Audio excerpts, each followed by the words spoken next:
9 9 मई को मैं मसूरी रोड पे जा रहा था घूमने। चंबा में काम करता था ना मैं, मसूरी रोड पे जा रहा था घूमने के लिए। तो दो लोग आए पीछे से स्विफ्ट कार पे और गाड़ी के अंदर धकेलने लगे मेरे को। मैं चिल्लाया, मैंने कहा कौन है? ऊपर से एक छत के ऊपर से एक औरत ने भी देखा था। और फिर ये बोलने लगी तूने एसएसपी को शिकायत दे रखी और एसएसपी ने तेरे को मिलने के लिए बुला रखा। तो मैंने शिकायत दे ही रखी थी सच में, मैंने सोचा सच में बुलाया होगा इन्होंने। फिर ले गए मेरे को, कद्दू खाल तक ले गए मेरे को। फिर आधे रास्ते में इन्होंने इंस्पेक्टर धर्मेंद्र तिलक और बाबू खान को फोन भी किया इन्होंने कि भाई अब इसको कौन से रास्ते से लाना है। फिर रास्ता इनको मिला नहीं शॉर्टकट, फिर ये वापस से चंबा के रास्ते से ही लाए मेरे को। और फिर ये ले गए मेरे को कोटी कॉलोनी पुलिस स्टेशन में। यहाँ थोड़ी देर में बैठा, फिर थोड़ी देर बाद वहाँ आया धर्मेंद्र इंस्पेक्टर। और जैसे ही वो आया थप्पड़ थप्पड़ मारे मेरे को नंगा किया और डंडे से बेल्ट से मार मार के जब मेरी पेशाब निकल गई, तब ये इंस्पेक्टर धर्मेंद्र रोंतेला बोलते हैं कि अभी इस पेशाब को पी की। फिर जब मना किया तो फिर उन्होंने पीटा, फिर मैं पीनी पड़ी वो मजबूरी में पेशाब पी। फिर मारते गए। फिर वहाँ कुछ देर बाद वो आया इंस्पेक्टर धर्मेंद्र, वो सब इंस्पेक्टर बाबू खान आया, संजीत कुमार आए। और जैसे ये बाबू खान आया तो लातों से मारने लगा मेरे को।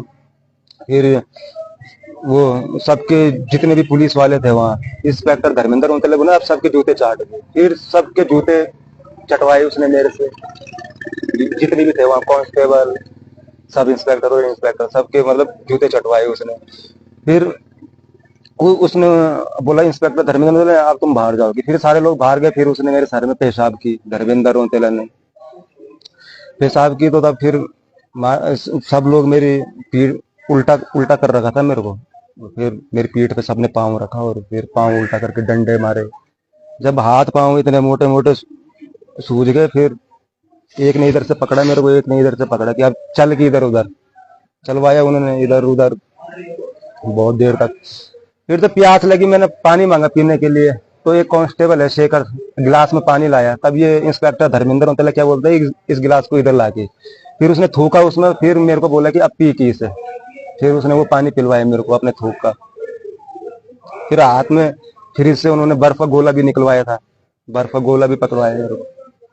सर में जूते मारे, जूते चटवाए, पेशाब की, बहुत वो मतलब मारते गए। फिर ये ले गए मेरे को रात को 12:30 बजे जाख तिराए में ले गए मेरे को। और जाग तिराए में एक कांस्टेबल मेरा दाएं साइड बैठ रखा था, एक बाएं साइड बैठ रखा था। फिर ये उतरे बाबू खान और संजीत कुमार, और ये बाबू खान ब्लेड से अपने हाथ पे खरोच मारने लगा है। फिर इन्होंने मेरे को बाहर निकाला और मेरे हाथ में चाकू पकड़ा दिया इन्होंने एक। फिर मेरी वीडियो बनाने लगे। फिर ये जा रहे थे मेडिकल करवाने वहाँ नई टिहरी।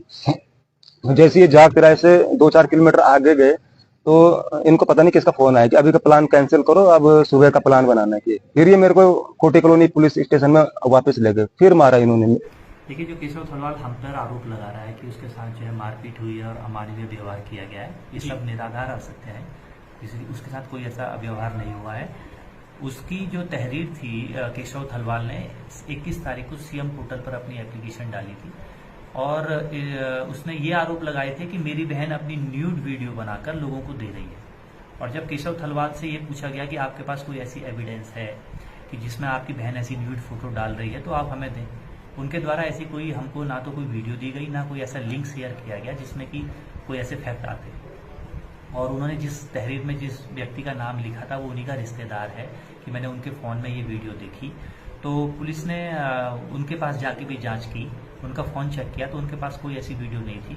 और जिनका वो नाम ले रहे थे वो इनके रिश्तेदार हैं जो एक प्रकार से मूक बधिर हैं, बोल नहीं सकते और सुन नहीं सकते। फिर भी चेक किया। उसके बाद गाँव के आस पड़ोस से जानकारी करी और इनकी माँ ने, उर्मिला देवी जी ने, एक तहरीर थाने पे दी थी। और जब उसकी भी जांच की तो ये फैक्ट पाए गए थे कि 20 तारीख की रात को केशव थलवाल ने अपने घर में अपनी माताजी और अपनी बहन के साथ बहुत ज़्यादा मारपीट करी। और मारपीट करने के बाद वहाँ से सिलेंडर का पाइप खोला और बाहर से बंद करके अपने आप को वहाँ से चला गया। और जब उनकी माँ जो है और चिल्लाई तो आस पड़ोस के लोगों ने आकर जो है वो सिलेंडर बाहर फेंका और इन लोगों की जो है जान बचाई। उसके बाद उनकी माँ ने भी ये तहरीर थाने पर दी थी, इसमें जाँच की गई थी। और चूँकि उनकी माँ ने ये बार बार बोला कि एक बार मेरे बेटे को समझा दीजिए, अगर ये मानता है तो अच्छी बात है। हमने इसका प्रयास किया और इसके बेटे को बुलाया भी यहाँ पर केशव को। तो ये पहले तो आए नहीं, और जब आए तो इनका यही कहना था कि मेरी बहन के खिलाफ से पुलिस मुकदमा लिखे। और हमने इनसे कहा कि कोई ऐसी एविडेंस है दीजिए, तो इनके द्वारा कोई एविडेंस नहीं दी गई। इवन ये बात प्रकाश में आई कि ये अपनी बहन को आज से नहीं, बहुत पहले से इसलिए मार रहा है कि 2020 में इनकी बहन की कोई वीडियो किसी ने वायरल की थी, उस संबंध में थाने पे मुकदमा पंजीकृत हुआ था, वो लड़का जेल गया था और तब से ही अपनी बहन से इस प्रकार की रंजिश रखता है। और जब ये प्रकरण पूरा हुआ जांच में तो ये फैक्ट पाया कि इसके द्वारा अपनी माँ बहन के साथ मारपीट की गई। अन्य गांव के लोगों ने भी ये बयान दिए हैं। उसके बिहाफ पर पुलिस ने इनके खिलाफ मुकदमा लिखा गया था और मुकदमा लिखने के बाद जो है केशव काफ़ी एग्रेसिव हो गए और हमारी फैमिली के खिलाफ, अन्य दरोगा लोगों के खिलाफ और उच्च अधिकारियों के खिलाफ अनाप शनाप बातें बोलना और बिना सत्यता जाने जो है मनगढ़ंत आरोप लगाते हुए आरोप लगाना, इस प्रकार की इनके द्वारा वीडियो बनाई जा रही थी। और जब इनको हमने यहाँ पर 41 का नोटिस तामील करने के लिए बुलाया तो ये उपस्थित नहीं आए। इस बिहार पर माननीय न्यायालय से NBW लेके इनके खिलाफ जो है अग्रिम कार्रवाई की गई और दौरान गिरफ्तारी इनके द्वारा जो है पुलिस पर हमला किया गया था, उसका अलग से मुकदमा पंजीकृत है और उसके बाद इसको हम पुलिस द्वारा जो है जेल अरेस्ट करके जेल भेजा गया। देन अब ये आरोप लगा रहे कि मेरे साथ जो है पुलिस ने अमानवीय व्यवहार किया, मारपीट करी। तो पुलिस ने इनका अरेस्टिंग से पहले एक मेडिकल प्रोसीजर होता है वो किया और अगर इनको इतना वो था तो ये माननीय न्यायालय के समक्ष इस बात को कहते या अपना मेडिकल करवाते, जेल में अपना मेडिकल करवाते। तो इनके द्वारा ऐसा कुछ नहीं किया गया। अब चूंकि ये बाहर आ गए हैं और अभी फिर से इसी प्रकार के आरोप प्रत्यारोप लगा रहे हैं कि मेरे साथ मारपीट करी और अमानवीय व्यवहार किया। चूंकि आप अपनी तरफ इसलिए लोगों को आकर्षित कर रहे हैं कि मारपीट ना कह के ये कहना कि मेरे साथ जो है मलमूत्र मेरे पे किया और मेरे साथ अमानवीय व्यवहार किया ताकि एक सद्भावना मेरी तरफ जगह, जबकि इसमें बिल्कुल असत्यता है। ऐसा कोई इसके साथ दुर्व्यवहार नहीं किया गया।